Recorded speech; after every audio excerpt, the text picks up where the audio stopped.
Therapist Nikki here, and I would like to talk about a few things that happened in the past week. Like, I went to Atlanta Poly Weekend this past weekend, and I had a great time. Thank you to all the individuals who worked so hard to put it on. The classes were wonderful, the people were wonderful.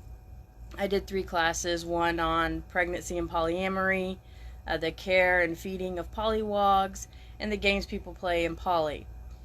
Great turnout, great responses. I'll have some snippets of all those classes up on YouTube, and I'll share them on Facebook and Instagram after a while because I kind of have to edit it all out, right? I also want to give a shout out to an individual that actually gave me some really good feedback. They had seen a video that I had posted 2 years ago, and they were telling me, you didn't sound quite as confident. It looked like you were reading off a piece of paper. And, as far as what I do in marketing and broadcasting, doesn't really help out a whole lot. And I really appreciate that feedback because I went back and watched it, and guess what? It was awful. So, definitely going to be redoing that. And what it was the question on what is a kink-aware therapist and how to find them. Well, to answer that question better now, a kink-aware therapist is a therapist or professional, is an individual who is educated on fetishes, on power exchange, consensual non-monogamy, queer, non-binary culture, the whole 9 yards, more like marginalized populations that have to deal with the sexual community,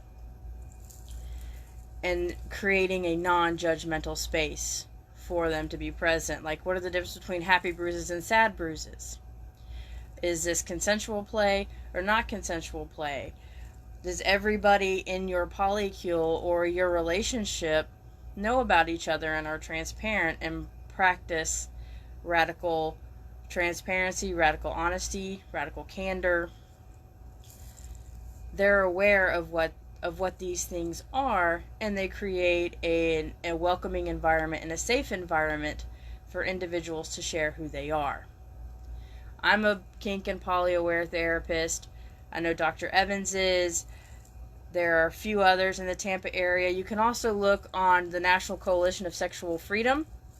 They have a page that will have professionals that are kink-aware or poly-aware in your area.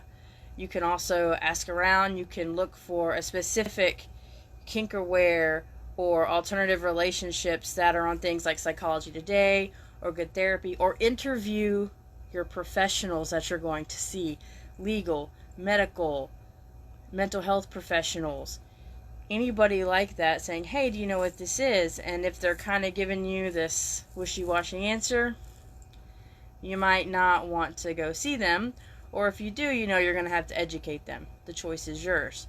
So that was answering that particular question that I kind of hemmed and hawed a lot in that original video.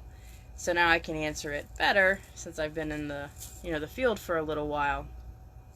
Also tonight, I'm doing a sand tray class, or a sand tray play class, which introduces individuals to sand tray play therapy. We might not get into a whole processing bit for the sand, but it'll be an introduction on how the sand is, what it's used for, how you can use it, and how it may be beneficial to you in therapy. Because guess what? It's a place for you to work out issues, and you may not even know what the issue is. You may find out later in the sand when things start clicking, or even down the road, like hours, days, weeks, months, maybe even years. You may not know what this little figure is in the sand, or what it even means to you, until later on. It all works out. It's all organic. It moves things from the right hemisphere to the left hemisphere of the brain, so we give it language. And I'll be going over a lot more of this in that class, and I'm happy to share that later on if anybody has questions. So that's kind of what's going on in my world and what's been brought up this week. So I'm glad whomever tuned in to Unicorn Corner Live, And I hope to see you here again. And if you missed it, guess what? It's going to be on Facebook. It never dies. So you'll be able to see it. So I hope to see you soon, or see you in the next one. Bye, everyone.